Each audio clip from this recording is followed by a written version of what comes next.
মেদিনীপুরে আগেও এসেছি, এইখানে বসে চা খেয়েছি। প্রবীণদা বললেন প্রায় 65টা সিদ্ধান্ত আমাদের ক্যাবিনেট নিয়েছে দুটো মিটিং এ। আরে 10-12 দিনের মধ্যে শপথ হয়েছে 9 তারিখ, আজ হয়ে গেল 22। এই যে 10-12 দিন গেল, প্রতিনিয়ত সবাই কাজ করছেন। ছোট্ট মন্ত্রিসভা ফটাফট যেগুলো কেন্দ্রের কিছু সিদ্ধান্ত ছিল লাগু হতো না, আয়ুষ্মান যোজনা, এই ধরনের মহিলাদের ব্যাপারে অনেক সুবিধা, মেডিকেলের ব্যাপারে সুবিধা, যেমন জনঔষধি হয়, ওষুধ দোকান আর্ধেকের কম দামে 20-30-40% দামে আমরা ওষুধ পাই, বয়স্করা যারা পান, সেই দোকান বাড়ছে আস্তে আস্তে। ঠিক সেরকম পশুর ঔষধি জন্য যে ওষুধ, তার জন্য এরকম সিস্টেম আছে, লাগু হয়নি, আমরা লাগু করবো। পশু খাদ্য, পশুর ওষুধ বিক্রি হবে কম দামে। বহু যোজনা আছে, প্রত্যেকবার মিটিং এগুলোকে আমরা অনুমতি দিচ্ছি, সঙ্গে সঙ্গে লাগু হয়ে যাচ্ছে। আয়ুষ্মানের কার্ড ডাউনলোড করতে পারেন অনলাইনে। প্রতি সম্প্রতি পয়সা এলে আমাদের সরকারের হাতে, সরকার রাজ্য কেন্দ্র দুটোই পয়সা দেয়। পুরনো সবুজ স্বাস্থ্য সাথী যেমন চালু আছে, যারা পাচ্ছিলেন পাবেন, তার সঙ্গে আয়ুষ্মান বীমা যোজনাও পাবেন, এটাও চালু হয়ে যাবে। 100 দিনের কাজ এখন 125 দিন হয়ে গেছে। কেন্দ্র সরকার 60% দিয়ে, রাজ্যকে 40%। তারও ফান্ড ছিল না, রাজ্য সরকার নিজের পয়সা কিছু করেছিল, টাকা পায়নি লোকে, সেই ফান্ড আসছে। এটা 1 তারিখ থেকে চালু করার কথা হয়েছে। আবার মহিলাদের যেমন আছে লক্ষ্মী ভান্ডার, তার সঙ্গে অন্নপূর্ণা যোজনার লাভ দুটোই তারা পাবেন। যারা পাচ্ছিলেন সেটা ডবল হবে, বাকিরা নতুন পাবেন, নতুন লিস্ট হবে। আবাস যোজনার কাজ রাজ্য সরকার কিছু করেছিল, আধা কেচড়া করে বন্ধ করে দিয়েছে, কাজ হয়নি বাড়ির। কেন্দ্র তার টাকা পাঠাবে, এর সঙ্গে আরো 25 লাখ নাম যুক্ত হবে। যে নাম ছিল 40-45 লাখ, তার মধ্যে বেশিরভাগই উল্টো পাল্টা পায়নি লোকেরা, সেটা রিভিউ হবে। এবং সমস্ত সরকারি যোজনায় যারা লাভার্থী হবেন, তাকে প্রথম ভারতের নাগরিক হতে হবে। খালি বাংলার নাগরিক হলো না, টিএমসি নেতারা বা সরকার কিছু লিখে একটা দিয়ে দিল, কোনো ডকুমেন্ট নাই, সে পেয়ে গেল সুবিধা, তারাই লিস্ট বানাতে, ওটা হবে না। পঞ্চায়েত স্তরে বিডিও ইত্যাদি এবং আমাদের প্রতিনিধিরা এমএলএরাও থাকবেন, তারাও নাম নিয়ে আসবেন, যে যোগ্য পাওয়ার বাড়ি পায়নি তার নাম। এই সব যোজনার 100 দিনের কাজ থেকে মহিলাদের ব্যাপার, সব যোজনার লাভ নতুন করে হবে। আর পুরনো লিস্টে যাদের এসআইআর এর নাম আসেনি, তাদের নামও বিবেচনা করা হবে। যারা নাগরিকত্ব পাননি, তারা সিএতে অ্যাপ্লাই করুন, পেয়ে যাবেন, বা অ্যাপিয়ার হয়েছেন যারা হিয়ারিং এ, তারা পাবেন। কিন্তু যাদের নাম কেটে গেছে, তাদেরকে নতুন করে অ্যাপ্লাই করতে হবে, ডকুমেন্ট থাকলে, নাহলে সমস্ত সুবিধা থেকে তাদের নাম বাদ যাবে। তো এই যে নারেগা মানে 125 দিনের কাজে তো প্রায় 25 লাখ নাম বাদ যাবে বাংলাদেশ। মহিলাদের ব্যাপারে, যুবদের ব্যাপারে, বাড়ির ব্যাপারে, শৌচালয়ের ব্যাপারে এই 25 লাখের কাছাকাছি 30 লাখ নাম মাইনাস হয়ে যাবে। আরো 25-30 লাখ যারা জেনুইন প্রাপ্য, যাদের তারা যুক্ত হতে পারবেন, তাদের নাম আসবে। তাহলে বিশেষ খরচা না করেও আমরা যারা যোগ্য তাদের সুবিধা দিতে পারবো। এসব কাজ একসঙ্গে শুরু হয়েছে। সরকারি দপ্তরে খরচা কমানো, বলে দেয় চালতু ফালতু খরচা, মৌজ মস্তি, নেতারা ভোটানি মারবে, চলবে না। পেট্রোল ডিজেলের ক্রাইসিস আছে, বহুদিন ধরে সরকার ক্ষতিপূরণ দিয়ে দিয়ে চালিয়েছে, এবার দাম বেড়েছে। 3 বছর 4 বছর যুদ্ধ চলছে, তেল আসা বন্ধ, যেখান থেকে আসতো বন্ধ হয়ে। কিন্তু মোদীজি আরো 40টা দেশের সঙ্গে এগ্রিমেন্ট করেছেন পেট্রোল ডিজেলের জন্য, ক্রাইসিস হয়নি, দাম বেড়ে গেছে। আমাদেরকে স্যাক্রিফাইস করতে হবে। সে আগে বলেছেন খরচা কমান। গ্যাস আমাদের আছে, হয় না, আনতে হচ্ছে, তাই দাম বাড়ছে, কারণ গ্যাস তো চাই। এই সমস্ত নিয়েও সরকারি দপ্তরে খরচ কমানো। আপনারা জানেন কালকে দুর্গাপুরে প্রশাসনিক বৈঠক ছিল। 5টি বিভাগ পশ্চিমবাংলায় আছে। পরশুদিন ছিল শিলিগুড়িতে, উত্তর বাংলার 5টা জেলা, এখানে 5টা জেলায় হলো। এরকম 5টা বিভাগ অনুযায়ী আলাদা আলাদা বৈঠক হবে। প্রশাসনিক অধিকারীরা ডিএমএসপি থেকে আরম্ভ করে ভিডিও এই স্তরে আসছেন, এমএলএরা থাকছেন, মন্ত্রীরা থাকছেন। ছোট এই জন্য করা হচ্ছে যাতে খরচা কম হয়, নাহলে এক জায়গায় মোচ্ছব করতে পারতাম, যেটা আমাদের দিদিমণি করতেন, কিছুই হতো না কাজের কাজ। একটা বিশাল প্যান্ডেল করে কয়েক কোটি টাকা খরচা করে বিরিয়ানি খাইয়ে, এসি বাস ভাড়া করে দূর দূর থেকে লোক নিয়ে আসা হতো, আধিকারিক প্রশাসনিক ব্যক্তি যত তার চেয়ে ফাউ লোক, পার্টির লোক তার চেয়ে বেশি বিরিয়ানি খাওয়ার জন্য আসতো। সারাদিন একটা নাটক হতো, কাজের কাজ কিছুই হতো না, ঘোরার দিন। এসব বন্ধ হয়ে গেছে। সরকারি দপ্তরেই হচ্ছে হলের মধ্যে মিটিং, সেটা আবার লাইভ হতো। উনি কাকে কাকে চমকাচ্ছেন, ধমকাচ্ছেন। এত চমকে ধমকে ওনার পার্টির লোকেরা মানুষ হলো না, অফিসাররা বিগড়ে গেল। এখন নিজের থেকেই সিধে হয়ে যাচ্ছে সব জায়গায়, পেপারে পড়ুন। আর একটা আইন ছিল, সরকারি দপ্তরের যারা আধিকারিক, সরকারি সমর্থন প্রাপ্ত সংস্থার লোকেরা যে যা ইচ্ছা বয়ান দিত, বড় বড় কথা। সরকারের মন্ত্রী, মুখ্যমন্ত্রীর কাছের লোক হওয়ার জন্য অন্য রাজ্য, অন্য দল, অন্য ব্যক্তি তার সম্বন্ধে এরা স্টেটমেন্ট দিত, এটা বেআইনি, সরকারি আইন বিরুদ্ধ। সেই আইনটাকে আবার রিনিউ করে দেওয়া হচ্ছে। আজকে দেখে নিন, পেপারে আছে। অনেকের কষ্ট হচ্ছে, গালাগালি করা যাদের অভ্যাস, বস্তি কালচারের লোক, তাদের কষ্ট হবে, কারণ মুখ বন্ধ করতে হবে, নালে ঘরে বন্ধ করে দেবো জেলের মধ্যে নিয়ে গিয়ে, সেই ব্যবস্থা হবে। তো একটা ডিসিপ্লিন প্রশাসনে আনার জন্য আর্থিক শৃঙ্খলা, উল্টাপাল্টা খরচা নয়, তাহলে তার পকেট থেকে বার করা হয়। কিছু লোক ছিল এটাকে বাংলাদেশ পাকিস্তান মনে করতো, রাস্তায় বসে পড়া, যেখানে সেখানে নামাজ পড়া, যা ইচ্ছা করা, ঘেরাও করা, একে তাকে মারপিট করা, পুলিশকে পিটানো, এটা ওদের কাছে একটা ফ্যাশন ছিল। পুলিশের গায়ে হাত দিলে পুলিশ তার হিসাব নিকাশ করে নেবে, তাকে আর বাইরে আলো দেখতে হবে না, বেলেই ভিতরেই থাকতে হবে, পরিষ্কার। পুলিশের মনোবলকে নেতা মন্ত্রী থেকে পাবলিক, এই চোরগুলো এত নিচে নামিয়ে দিয়েছে। যোগ্য অফিসাররা আজকে অযোগ্য হয়ে গেছেন, তাকে লোকে যা ইচ্ছা বলছে, তার গায়ে হাত তুলেছে। সেদিন পাঁচ সাকাশে ভুল করে এই গায়ে হাত তুলেছিল, এমন পালিশ করেছে পুলিশ, তারপরে ধরে শ্বশুর বাড়ি নিয়ে গেছে। যেখানে যেখানে ঘটনা ঘটেছে, রাজাবাজারে করেছিল, রাস্তায় বসে গেল, আমরা মানবো না, আমরা এখানে নামাজ পড়বো। পুলিশ বললে এই 15 মিনিট 20 মিনিট সময় দিচ্ছি, ঠিকঠাক করে না, আমরা কি করে ঠিক করতে আমরা জানি। কিশোর বাহিনী চুপচাপ মসজিদে গিয়ে নামাজ পড়েছে। আইন আছে, লোক মানতে চায়, মানাবার লোক চাই তো, নিজেকে মানতে হবে।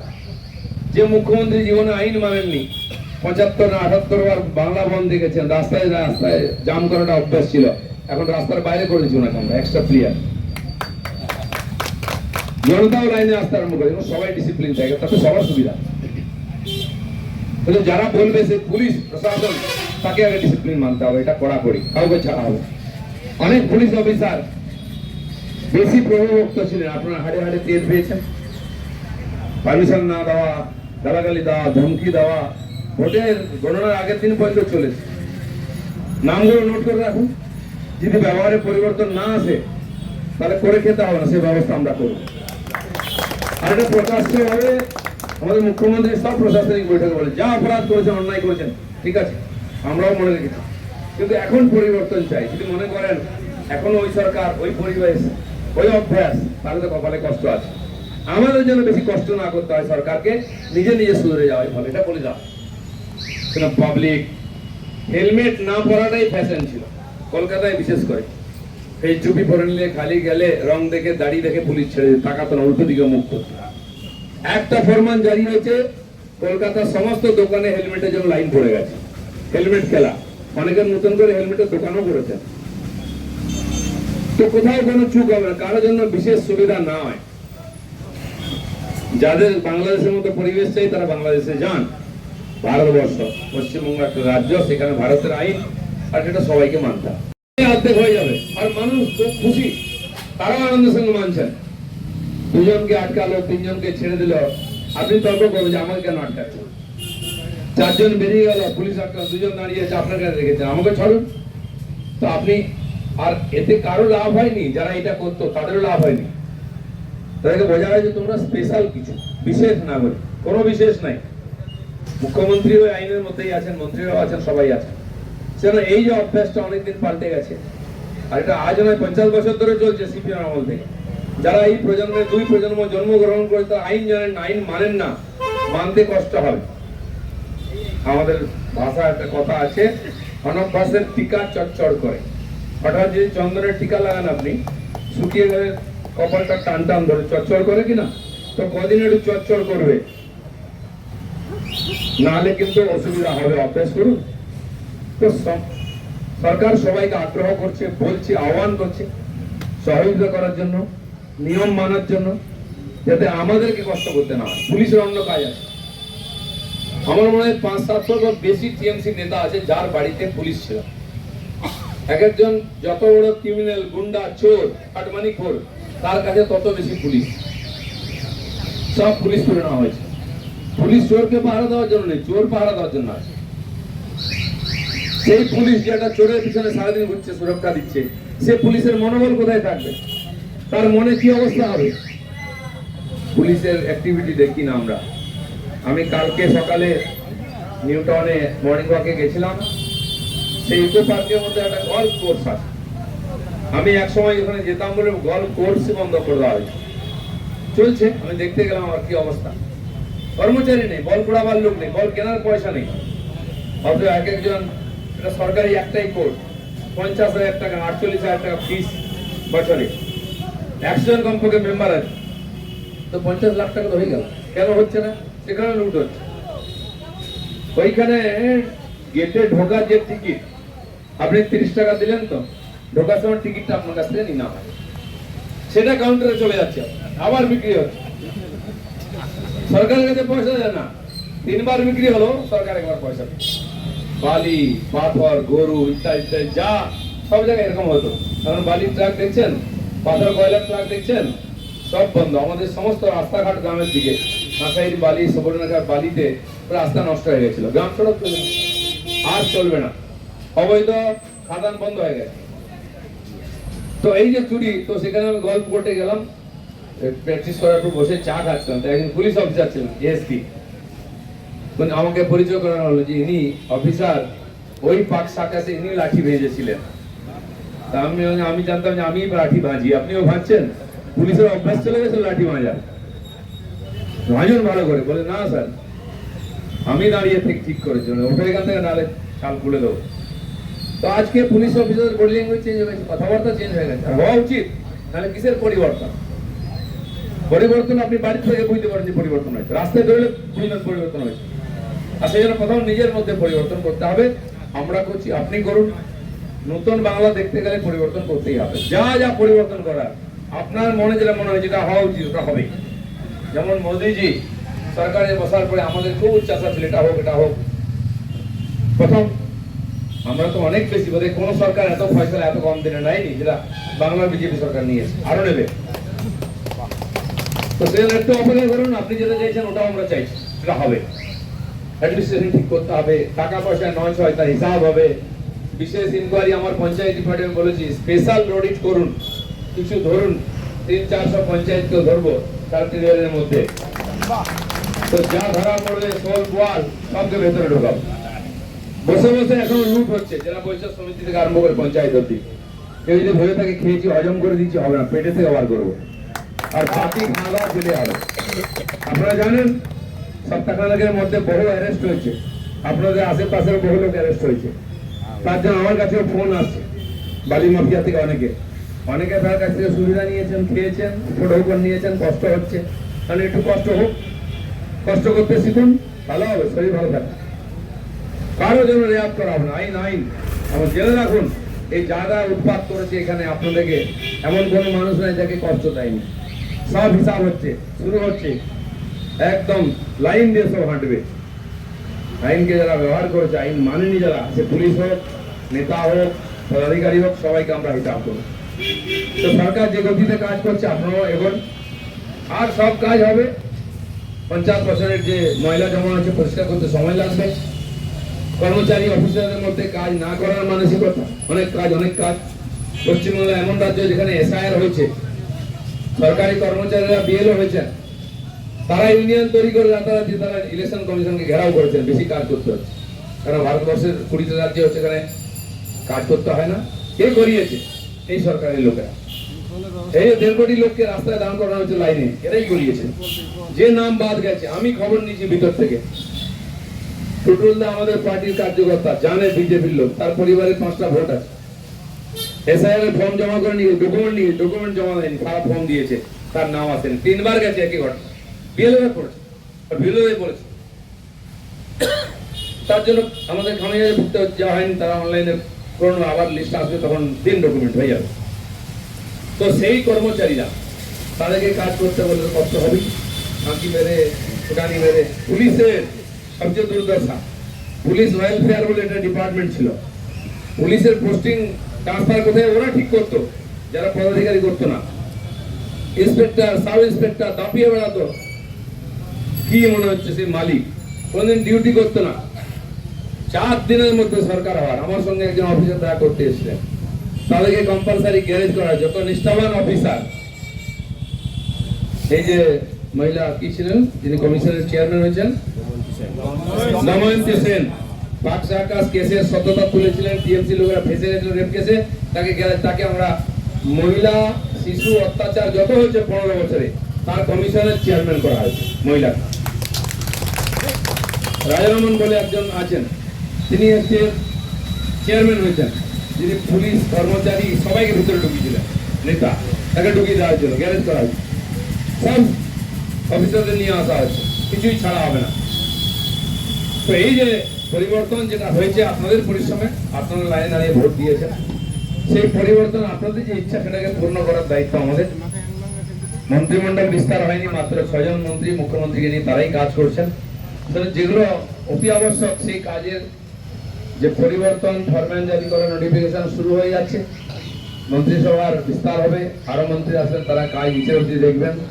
প্রশাসনিক বৈঠকের মাধ্যমে আমরা কি চাই, কি করতে হবে, মুখ্যমন্ত্রী সবাইকে বুঝিয়ে দিচ্ছেন, এবং নিচের স্তর পর্যন্ত কাজ শুরু হয়ে গেছে। এখানে দেখলাম পেপার আছে, খাল সংস্কার শুরু হয়ে গেছে, নালী সংস্কার শুরু হয়ে গেছে, কোনদিন শুনেছেন? আমরা বলেছি বৃষ্টি নামার আগে সমস্ত খাল আর নালা পরিষ্কার করতে হবে। পয়সার বাহানা আসছিল, যা আছে তাই দিয়ে করুন, কারণ বৃষ্টি এলেই প্রথম জল উপচে পড়ে বাজারে হাটে ঢুকে যায়, কারণ সব নালী বন্ধ থাকে, খালে জল বেরোয় না। তো যা আছে ফান্ড, তাতে দিয়ে কাজ শুরু হয়ে গেছে ইমার্জেন্সিতে, আর ফটো এসছে সব জায়গায়, গ্রামাঞ্চলে, শহরাঞ্চলে, বিশেষ করে আমাদের জেলাতেও কিছু জায়গা আছে, পশ্চিম মেদিনীপুর, ঘাটাল, দাসপুর, কিরপাই, ওইদিকে আরামবাগের, হাওড়ার, জগৎবলপুর, নারায়ণপুর, এদিকে চলে গেল সিংলা, সবং, ময়না, নাটোরে কিছু এলাকা, নিচু জায়গা, জল জমে যায়, খাল সব মুছে গেছে। ওখানে যে নদী আছে 225 কোটি টাকা এসে কেলে ঘাই, টাকাও গায়েব, নদীও গায়েব। মহানবাবু শেষ মন্ত্রী ছিলেন প্রথমবার, এসবেরও হিসাব হবে। তো ধীরে ধীরে শুরু হয়েছে, আপনাদের আশীর্বাদ মাথায় নিয়ে আমরা কাজ শুরু করেছি। দেখেছি আগে আলুর দাম নয়, বস্তার দাম, রাস্তার ধারে ট্রাক নিয়ে এসে আলু নামিয়ে রেখেছে, ট্রাক দাঁড়িয়ে আছে, বলছে 10 টাকা বস্তা, 10 টাকা বস্তা, 50 কিলো আলুর দাম 10 টাকা। অবাক হয়ে জিজ্ঞেস করি কি ব্যাপার, 10 টাকায় কি করে দিচ্ছ ভাই আলু? বলে না, আলুর দাম নিচ্ছি না, বস্তার দাম নিচ্ছি। বস্তার দাম আলু ফ্রি 50 কিলো, তাও কেউ কেন না, রাখবে কোথায়? সেই দুর্দশা থেকে আলু শিল্প মানে চাষকে আমরা বার করার চেষ্টা করছি। তো সমস্ত বাইরে নিয়ে যাওয়ার, এক্সপোর্ট করার, কিছু আলু বিদেশেও যায়, বাংলাদেশ থেকে আরম্ভ করে সিঙ্গাপুর, দিকে মালয়েশিয়া, এগুলো বাড়াবার চেষ্টা হচ্ছে। আর আলু দুটো চাষ হয়, একটা আমরা খাই, যেটাকে বলা হয় টেবিল ফুড নাকি বলে, যেটা খাবার টেবিলে আছে, ভোজ্য আলু। আর এটা হয় ইন্ডাস্ট্রিয়াল, যে চিপস আপনারা খাচ্ছেন, বিভিন্ন ধরনের ভাজা ভাজি আলু, বিভিন্ন ধরনের প্রোডাক্ট, সেগুলো হচ্ছে ইন্ডাস্ট্রিয়াল প্রোডাক্ট, দুরকম। তা আমাদের এখানে কিছু ইন্ডাস্ট্রিয়াল হয়, কিন্তু ইন্ডাস্ট্রি বাড়াতে হবে, নাহলে এত আলু খরচা কি করে হবে? যে আলু 2 টাকা 3 টাকা করে কিনছে, সেটা 150 টাকা কিলো বিক্রি হচ্ছে, কেটে কুটে ভেজে প্যাকেট করে আপনার হাতে নুন দিয়ে মশলা দিয়ে চলে আসছে, 100 গ্রাম কত, 15 টাকা, এরকম অবস্থা। সেটা বন্ধ করার চেষ্টা আমরা করছি এবং ইন্ডাস্ট্রিয়াল ইউজ বাড়াচ্ছি। আর আলু বাজার বাড়াবার চেষ্টা হচ্ছে, যাতে যে চাষ এবারে বেশি চাষ হয়েছে 5 লক্ষ মেট্রিক টন। তো আলু এমন অবস্থা, বেশি হলেও ক্ষতি, কম হলেও ক্ষতি চাষিদের। তো প্রথম বাধা দূর করা হয়েছে, এবারে আলুকে বেশি নতুন মার্কেট খোঁজা হচ্ছে, যাতে বেশি বিক্রি হয়, নষ্ট না হয়, পয়সা পায়। নাহলে যারা স্টোরে রাখে শেষে তারা আলু বার করতে চায় না, বার করার খরচাও ওঠে না, আর ব্যবসায়ী মুশকিলে পড়ে যে আলুটা করবে কি, নাহলে ফাঁকা করে আবার পরিষ্কার করতে হবে, আবার নতুন সবজি আসে। এইসব বিষয়ে আলোচনা হয়েছে। এবার অন্যান্য সবজির ব্যাপারটা, তার জন্য কোল্ড স্টোরেজ আমাদের এখানে হয়নি, মূলত আলুকে কেন্দ্র করে হতো বলে সবজি ব্যবসায়ীরা দাম পেতেন না। অন্যান্য সবজি যখন বেশি উৎপাদন হয়, বিশেষ করে শীতের সবজি, বাঁধাকপি, ফুলকপি, আলুর মতো অবস্থা, হাটে নিয়ে যেত, বাজারে নিয়ে যেত, বিক্রি হতো না, ফেলে দিয়ে আসতো, গরুতেও খেত না। আমার মনে আছে সঙ্গের প্রচারে থাকাকালীন গ্রামে গেছি, তো কপি হয়েছে, এত কেউ খাচ্ছে না, গরুদেরও খেছে না, তো দুটো কপি দিয়েছে, বাঁধাকপি বড় বড়। টুটুল দাও যারে কি অবস্থা হয়, বলে নিয়ে যাও নিয়ে যাও। কি হবে, কে বই নিয়ে যাবে, কপি কি হবে, বলে নিয়ে যাও নিয়ে যাও। বলে বাজারেও খেছে না, গরুদেরও খেছে না, প্রচারককে দিয়ে দে। তো এরকম অবস্থা ছিল কপির। এখনো বিশেষ হয়নি, কয়েক বছর ধরে বেশি বৃষ্টি হওয়ার জন্য অক্টোবর নভেম্বর অব্দি বৃষ্টি চলে যাচ্ছে বলে সবজি চাষ হতে পারছে না, বলে দাম বেশি, মাটি তৈরি হচ্ছে না। আমরাও দেখতে পাচ্ছি এখানে হয়। তো যাতে অধিক সবজি, বিশেষ করে টমেটোটা যায় স্টোরে, লেবু যায়, গাজর, বিট এগুলো যায়, বাকি কাঁচা সবজি প্রায় বিক্রি হয়, যা হয় নষ্ট হয়ে যায়, রাখা হয় না। সেগুলো 1-2 মাস 3 মাস যাতে রাখা যায়। শীতের পরে ক্রাইসিস হয়, বৃষ্টির পরে ক্রাইসিস হয় সবজির, ওই সময় 1-2 মাস ক্রাইসিস যাতে কম হয়, স্টোর থেকে বার করে বিক্রি করা যেতে পারে। কাঁচা সবজি রাখা যায় কিনা, বিশেষ করে কুমড়ো, আমাদের ওখানে গ্রামে কুমড়ো চাষ হতো, তরমুজ চাষ হতো। আমি বাড়ি গিয়ে দেখি কোথাও জমিতে পড়ে আছে, নাহলে বাড়িতে এসে গাছের তলায় এরকম ডাই করে কুমড়ো আছে। তাহলে এগুলো বিক্রি করছে না বলে কে নেবে, একজন এসেছিল ওজন করে রেখে চলে গেল, নিচ্ছে না, পচে পচে যাচ্ছে ওখানে, তোমরা দুটো নিয়ে যাও, আমাদের গাড়িতে তুলে দেবে। তো এই যে অবহেলা সবজির প্রতি, তার মার খেতে হয় চাষিকে। যেন মাল্টিপারপাস কোল্ড স্টোরেজ হোক, আমরা কোল্ড স্টোরেজ মালিকদেরকে আহ্বান করছি। আলুর তো স্টোরেজ আছে, ঝামেলা কম, একবার বছরে নিয়ে ঢুকিয়ে দিল, রেখে দিল, বাস। এবারে জুন মাস থেকে বেরোতে আরম্ভ করে হয়ে গেল, ওদের রিস্ক নাই। অন্য সবজির অন্য সমস্যা আছে। তো আমি, যারা মালিক আছেন কোল্ড স্টোরেজের, আমাদের পরিচিত যারা, আমি বলেছি আপনি 4টা-5টা কোল্ড স্টোরেজ করেছেন আলুর জন্য, একটা মাল্টিপারপাস করুন, যাতে অন্য সবজি চাষিরা সুবিধা পান। তো একটু ব্যবস্থা আমাদের অভ্যেস নেই, বুঝি না, সবাই রিস্ক ভাবে, এত টাকা লাগাবে কি হবে। তো চেষ্টা চলছে, কথাবার্তা প্রাথমিকভাবে শুরু হয়েছে। আমাদের মেদিনীপুরের 4 দিকে সবজি চাষ হয়। আমি হোমগড় ওদিকেও দেখেছি গিয়ে, কপি টপি, ফুলকপি খুব ভালো হয়, গোয়ালতোড় ফোয়ালতোড়। বাকি তো গড়বেতা, শালবনি থেকে আরম্ভ করে চলে গেল বাঁকুড়া, ওদিকে হুগলি, আরামবাগের দিকে ব্যাপক সবজি চাষ, আর নদীর 2 দিকে কাঁসাইয়ের ব্যাপক সবজি চাষ হয়। সেই সবজি চাষিরা যাতে লাভ দেখেন, তার জন্য চেষ্টা হচ্ছে। তার সঙ্গে অন্যান্য ফল, আমরা যে ফল খাই বেশিরভাগ বাইরে থেকে, স্টোর থেকে ডাইরেক্ট এসে বিক্রি হয়। কমলা লেবু, আপেল, মৌসম্বি, ইদানিং এখানে চাষ হচ্ছে মৌসম্বি, ড্রাগন ফ্রুট। তো লোকাল মার্কেটে যদি চাষ হয়, থাকে, কম দামে পাওয়া যাবে, খরচা কম। এসব ব্যাপারে প্রাথমিক আলোচনা হয়েছে, একটাই মিটিং হয়েছে, 10 দিন তো হয়েছে সরকারের। যেটা টুটুল্লাহ বললেন, 10 বছর, 15 বছর, 50 বছর আগে আইন ছিল, পালন হতো না, কেউ জানতো না। সেই আইনকে আমরা জনসমক্ষে নিয়ে আসছি, মানুষকে সতর্ক সচেতন করে। যেমন গো হত্যার ব্যাপারে 4টি ভাষায় একাধিক পেপারে অ্যাডভার্টাইজমেন্ট দেওয়া হয়েছে, তোকে জানতে পেরেছে। বহু জায়গায় অবৈধ গরু হাট বন্ধ হয়ে গেছে, বাংলাদেশ যাওয়া গরু বন্ধ হয়ে গেছে। কিছু সমস্যা হচ্ছে, কিছু লোক গরুকেও মেশিনের মতো ব্যবহার করছে। গরু একটা প্রাণী, আর আমাদের হিন্দুদের কাছে তো মা সর্বোচ্চ, দুধ দিক না দিক পালন করাটা আমাদের কাছে পবিত্র কর্তব্য মনে করি।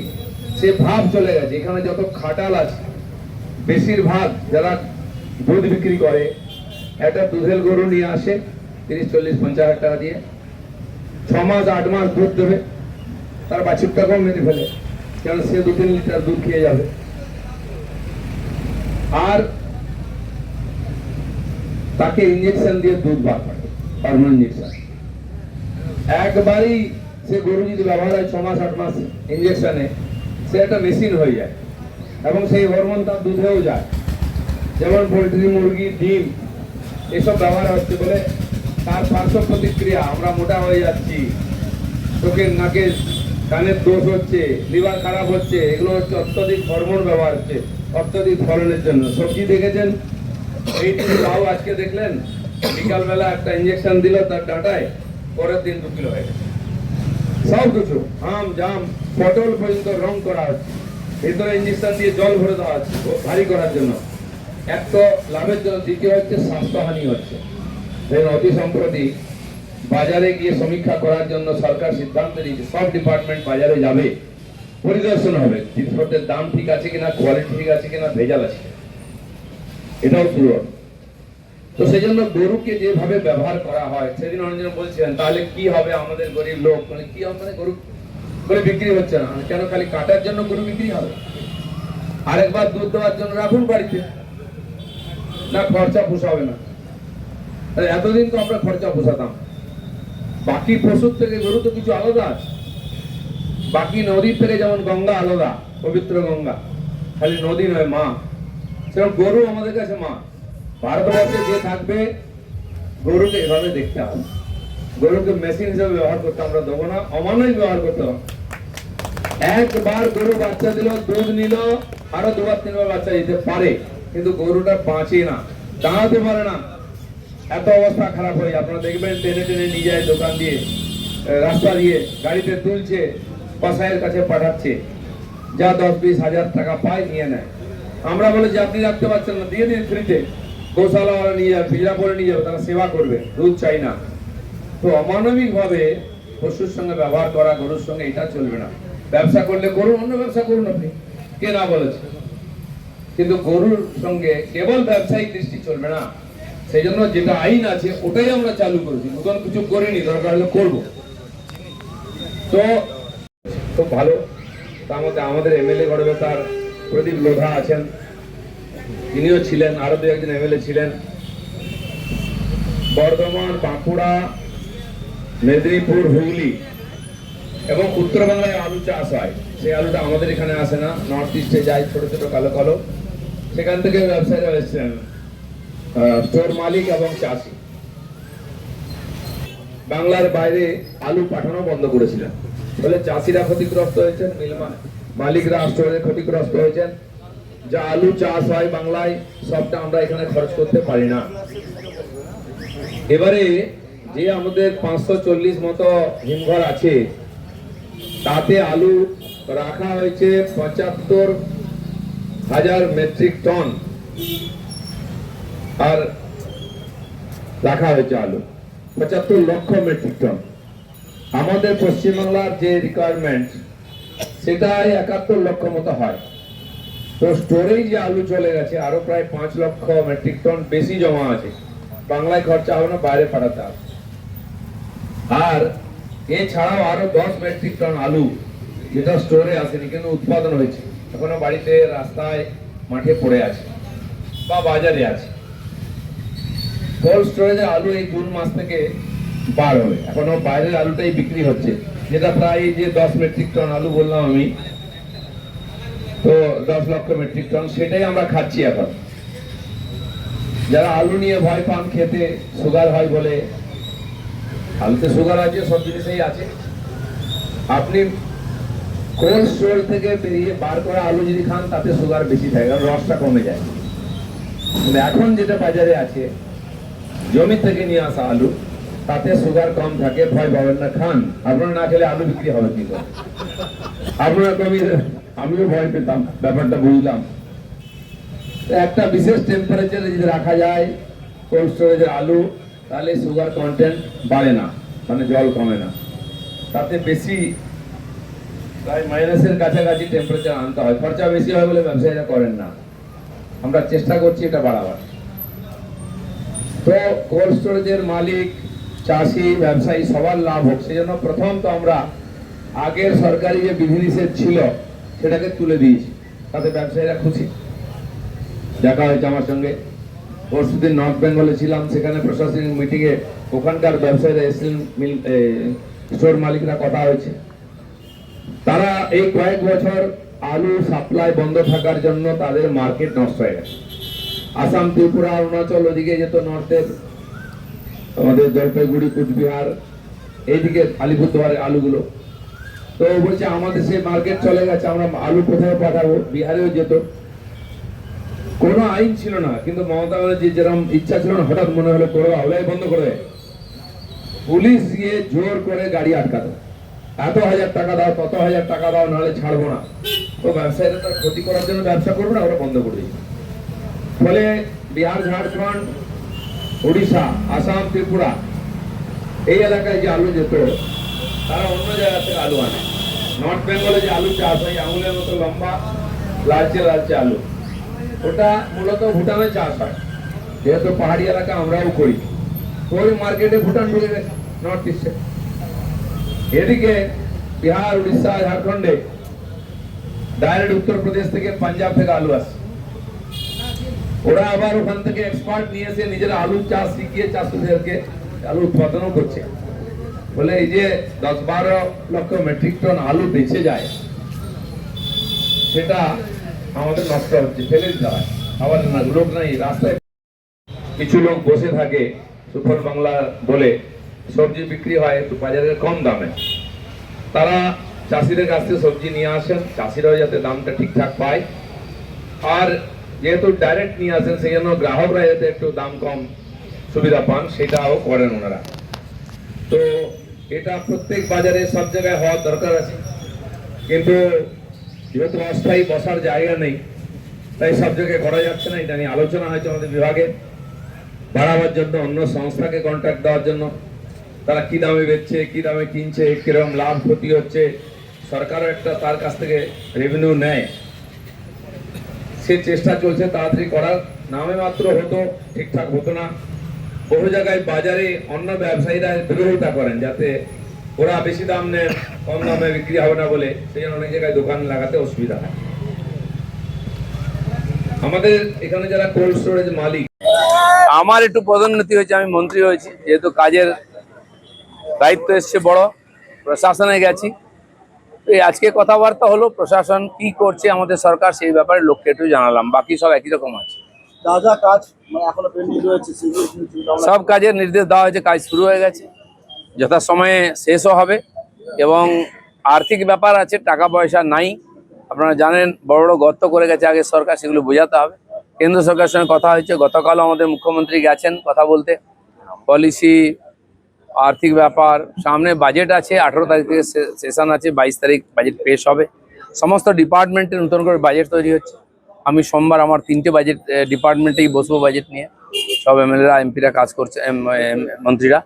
তো নতুন করে ফান্ড শুরু হবে, বাকি কাজও শুরু হয়ে যাবে সব।